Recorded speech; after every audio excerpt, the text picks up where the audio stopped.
All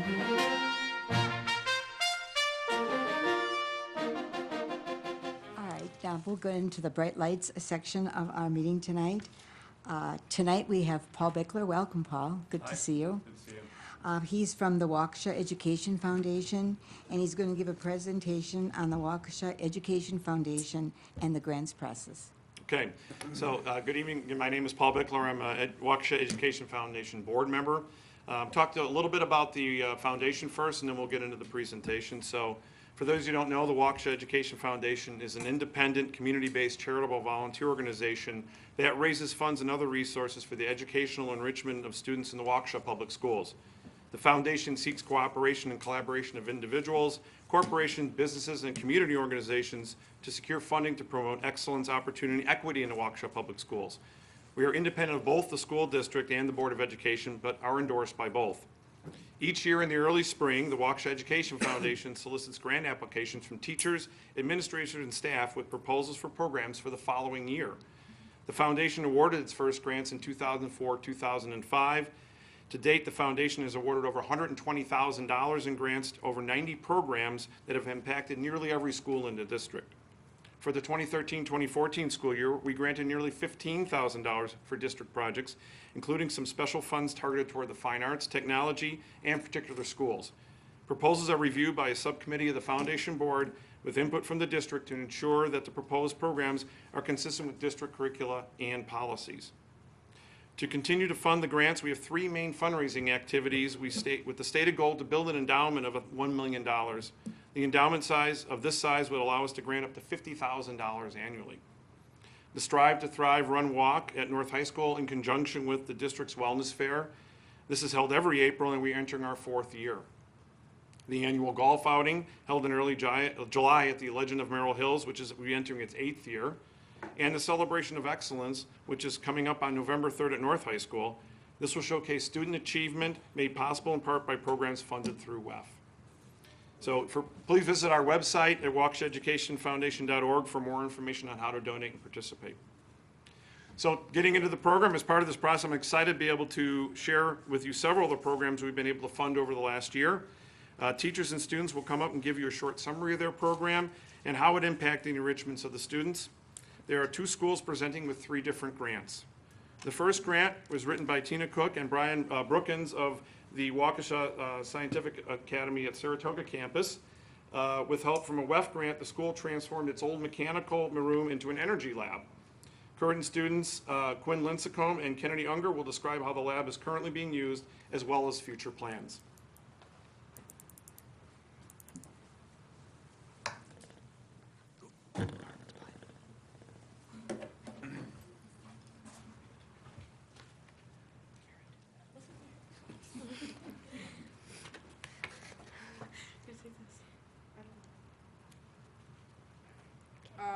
Today we are presenting the thermal energy lab. This is what is on our roof, heating the water. What happens is it sends water through those coils in there, and it heats it up, and then it sends it back into a thermal water heater. What happens is it sends the heated water into coils inside of that, heating up the water in the thermal solar heater. After that, the heated up water gets sent to a water heater that uses natural gas to heat it up the rest of the way. This is one of the many sensors around the lab. What happens is these sensors take information and put them on a monitor on a screen that will show us what is going on in the lab, and so we know if it's efficient or not. These are the sensors that tell us when the water is being pumped into the solar panel. What happens when the water has been being pumped into the solar panel? What happens if the water in the tank and the heat of the solar panel above, it has an 18-degree difference, it will start pumping water into the solar panel. As you can see here, this is the steam converter. The steam produced at the service building is converted here into hot water. Inside the white big tank, there are little tubes running through there's cold water running through the little tubes, and the steam on the outside heats up the cold water on the inside. And these pumps pump the water into the classrooms. Here's a photo of the pipes heading to their various locations. As you can see, they are color coordinated. The blue is the coldest and the white is the hottest. Here is a picture looking into the tunnel that the pipes are underground from, and these are what they actually used to look like before we color coded them and made them look nice. These run underground to the classrooms. This compressor supplies the pressure needed to operate the dampers on the heaters throughout the building. The end. Future plans include introducing every student to the lab through our Connect Lunch program, and eventually specific courses as science options will be available.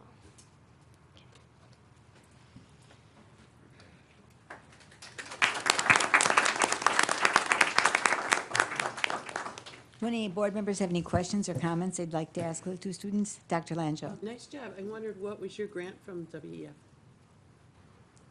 Or, do you know?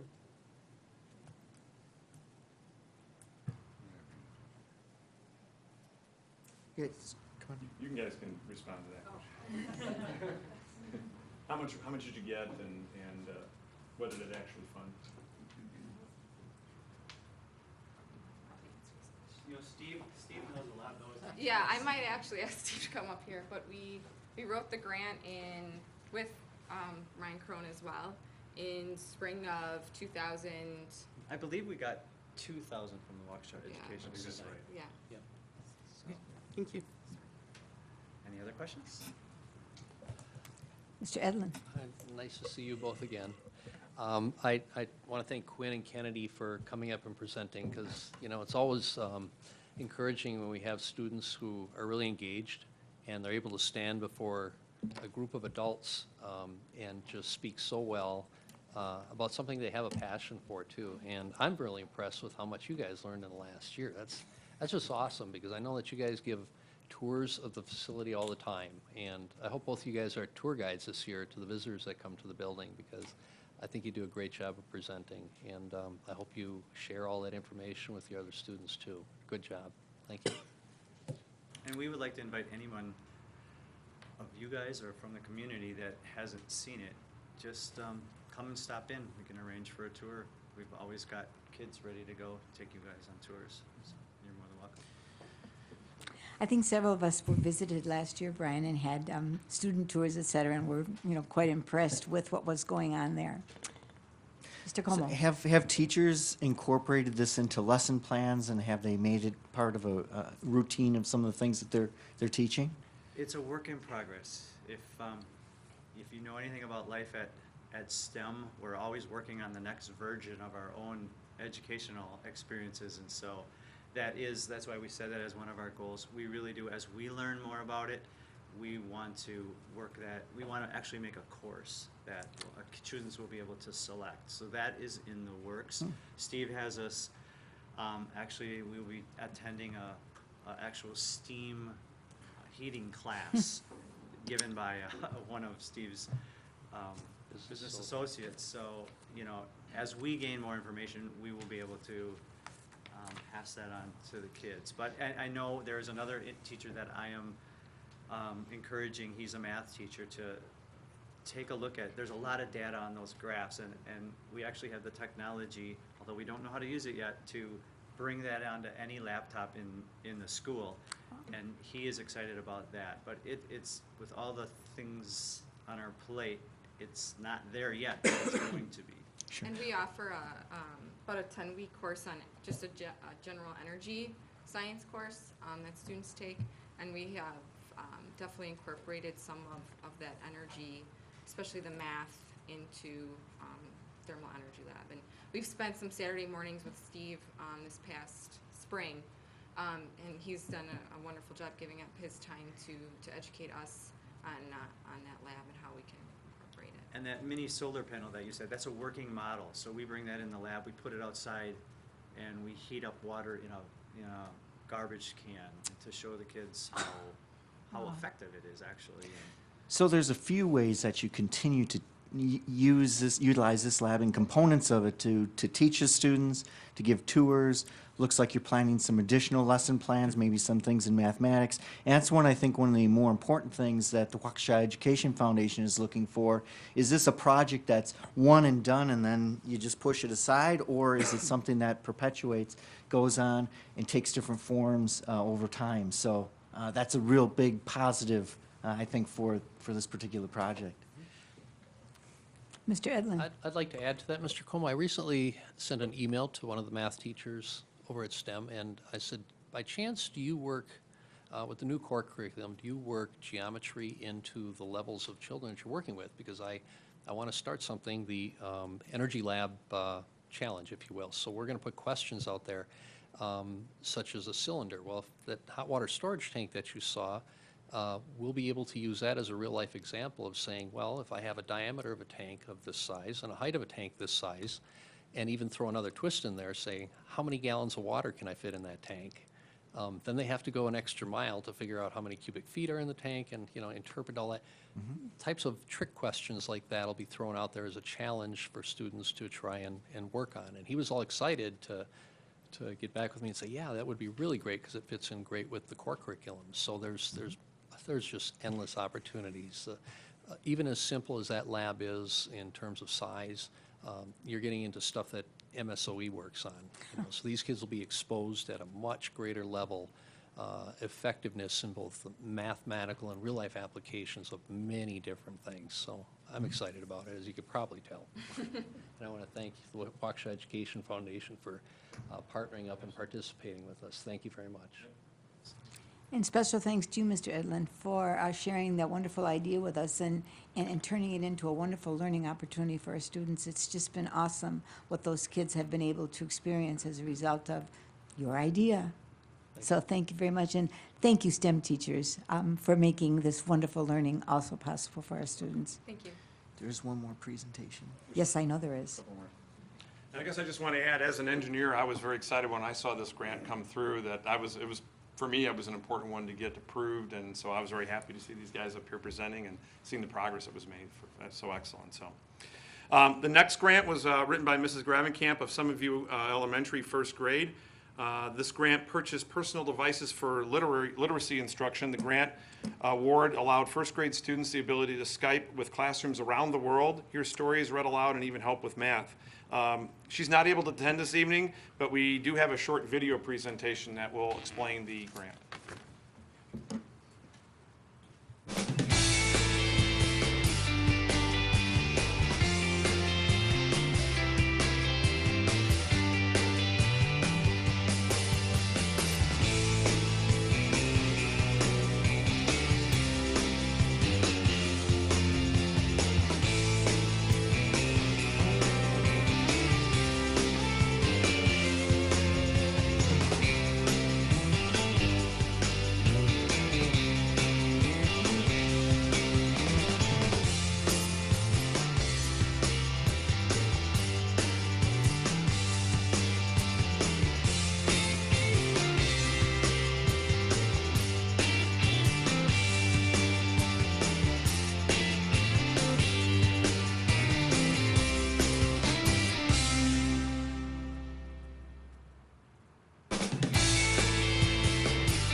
Okay, the final grant was written by Mrs. Brooks and Mrs. Piazzala of Summitview Elementary. This grant provided funding for integrated art lessons centering on famous paintings by great artists. Additional funds helped the two pilot classrooms implement an integrated arts curriculum that eventually led to a whole school philosophy.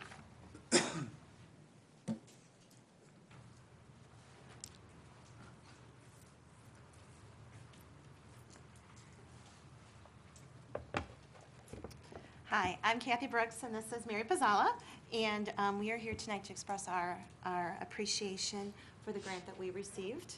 Our school was a recipient of a Waukesha Education Foundation grant, and that grant was called Artisans in the Classroom.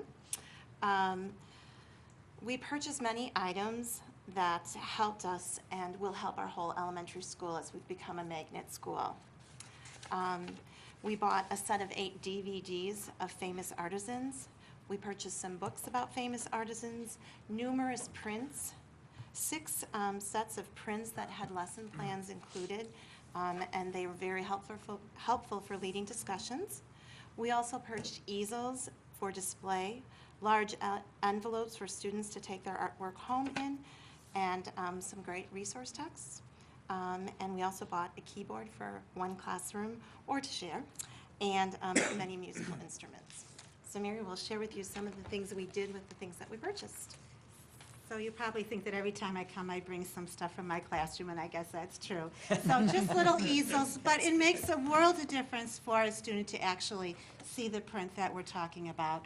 So this was just a lesson plan that was a part of this package that we purchased. I really like it a lot. It stores really well. You can pass it on to another teacher. It has some suggestions for integrating the arts. When I came across a new Common Core state standard of identifying shapes in different orientations on a page, sounds easy for you, but a 5-year-old, a triangle isn't always a triangle when you turn it upside down. So they had a lot of fun looking at this print. Learning to discuss prints and what you're looking at, talked about shape and the colors, and I'm looking for the other one first. So after we talked about the shapes and the colors, then they talked, oh golly, I'm not going to find it right now. Oh, it is behind it, sorry. So then, using the same shapes and colors, they had yet another print that was very interesting, yet so different for them to look at. And it was a great discussion for us to have how those shapes made a completely different look on somebody's work. And then they tried it out themselves using this abstract as their inspiration. And I just have a couple of samples of student work. And then they did a look and find to see what shapes they used, how many, a little game that they were hanging in the hallway, so kids would go out and admire each other's work and then count and see if they had their look and find sheet the right way. And then, so there's another example, just done really quickly for you. Mrs. Brooks mentioned that we had purchased some DVDs, and they're really child-friendly. This one, the little puffin is in all of them, and he's dropping in on the artist where they live. This one, you see him flying like over the earth, and then you see the globe and the map, and he's in France, and then there's the Eiffel Tower, and then all of a sudden, he's in the botanical gardens looking for Rousseau. And so the Puffin and Rousseau talk about his artwork. And you hear some French language and you see some French writing, but you get to see that Rousseau is kind of wondering about his work. It's not perfect, he's talking about it. And so it lets children see that too, that you're just not great, you just have to practice and think and get other people's ideas. And the 5th grade used the Renaissance video when they were studying the Renaissance artists, and it helped them with their dances that they had made. So we've been sharing our materials across grade levels. The prints, there was this print, the 4th grade was studying Ruby Bridges, and they looked at Norman Rockwell's print, and then they studied this one too and talked about children on the playground and how they might feel going through that. So there was, again, a lot of discussion that lets them talk about feelings and goes into the reading language Common Core standards that they're working on. We also purchased some storybooks that kids really enjoy. They have the artist, and then they have little children that they can always relate to. And sometimes the children get into trouble in these books. This little girl's dog goes under Monet's fence, and all of a sudden they're walking through his garden with him, and they're admiring the water lilies and going over the garden, and he's talking again about his artwork and what he sees and what does she see. And again, allows children to kind of see that discussion modeled for them. It's just really a great set of books for young children to experience. And just simple, large envelopes that we purchase for the students to take their artwork home and return. But it means a lot to them and their families to actually have artwork come home that hasn't been folded and then stuffed in In the their bag, yeah. backpacks in order to really be appreciated as it should. So again, a very simple thing, but the parents appreciated it. And they might come to school in a conference and empty the package out, or that might be sent home and then the envelope returned for us to fill again. So our grant was purchasing a lot of fun things that we have shared throughout the grade levels. And they're great resource, and I know that we'll put them to good use this year too. So we do thank the foundation for that a lot. Thank you. So. Thank you, Mary. Any board questions or comments? Dr. Langell? Thanks a lot. Good work. Do you know how this dovetails with that art à la carte program, or do you not have that? We don't have that program. Okay. No. Because I know that's been a long-standing, like you do, but art and studying famous artists and their style in a lot of our grade schools. Maybe it wasn't everywhere. I know Randall had art à la carte for many years. I don't know, maybe they don't anymore, but, Not familiar obviously, with anytime it. you can expose them to art, and you said artisans too. Do you do some artisans or mostly artists? I guess I would say artists, but we will also talk about music, and we've got some of the Oh. instruments that we can use. So yes, artisans, many kinds of artisans. Okay, thank you. Mr. Como? How much was your grant for again? I think it was 1635. Okay, 1635. 2535. And obviously, this is just a small portion of what has happened at Summit View, right? Yes. So, And a how- small portion of what we purchased as well. and this is again speaks to like the first project. How are we going to use it in the future? These materials will continue to be used going forward. You're also modeling for some of the other teachers and giving them ideas of what to do, and you guys are actually a charter school A for magnet school, A magnet yes. school. I'm sorry, a magnet school beginning this year. Right. And that's been in the makings for a long time. And so WEF has been, although it might be a small part, a very important part of this magnet school getting off the ground. There's many, many components to what Jeff and the whole team has done over the past couple years to create that magnet school. And it's wonderful to see the Waukesha Education Foundation to also be a part of that. So We greatly appreciate these. They will be used over and over again, and because they're so child-friendly, that it's just inspires us to move forward. So, Yes. thank you.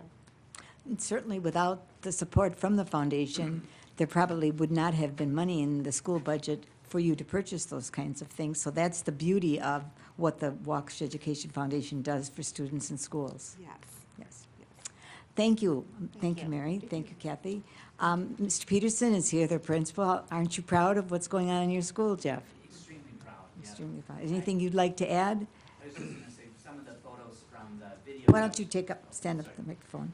Some of the photos that came in the video was from World Technology Day, and that's the day where I really got to see the iPods in use by the first graders. And I was there probably 4 times as long as I should have been there because of all the amazing things they were using with that piece of technology in their classroom. Again, in the hands of first graders, not in the hands of teachers in front of a classroom, but in the hands of first graders and their 5th grade buddies and things. So. Great. There's a lot of excitement going on about what's going on at Summit View and having our first magnet school in fine arts. This is going to be a great thing, so we hope you come back again this school year and let us know how things are going and tell us about some of your great accomplishments. We will, thank you. Thank you very much. Okay? So in closing, I certainly want to thank the board for letting us share all these things. I want to thank all the folks for coming out tonight and sharing their, what they've done with the money that Waukesha Education Foundation has provided. And certainly, we look forward to continuing to grow our organization and continue to provide funding to accelerate things within the Waukesha Public Schools. So. Paul, there seems to be a question from Dr. I just wanted to Langill. make a quick comment, Paul. Thanks so much. And Thanks for being active on the board, and thanks for the WEF people here, as Kathy well knows. These things creak into existence slowly, don't they, Kathy?